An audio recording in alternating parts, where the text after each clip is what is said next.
Senator Perdue yesterday had this comment. He said, "She ain't from here. Let her go back to where she came from." Would you care to respond?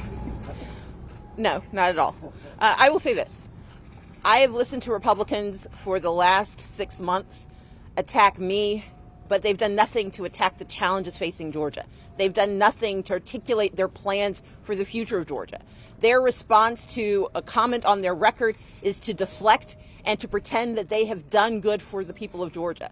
We are number 1 in maternal mortality, number 2 in the number of uninsured. We are number 6 in infant mortality, number 9 in gun violence. We are number 48 in the provision of mental health services.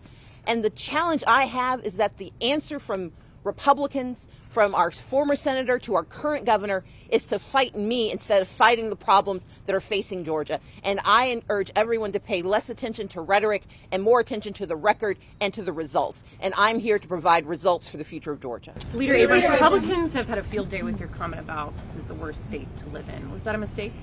I had an inelegant delivery of a statement that I will keep making, and that is that Brian Kemp is a failed governor who doesn't care about the people of Georgia.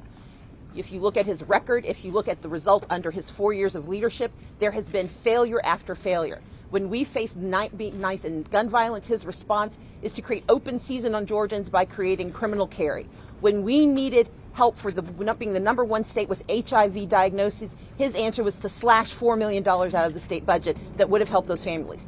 Just recently, this is the governor who, in the midst of rising costs for food and a baby formula shortage, has decided to decline $120 million in benefits for working families in Georgia who need help with food. This is going to hurt Georgians across the board, especially rural Georgians and Georgians who are desperately in need of support, because while he may have declared the pandemic over, it is not over for millions of Georgians, and they deserve his help, not his scorn.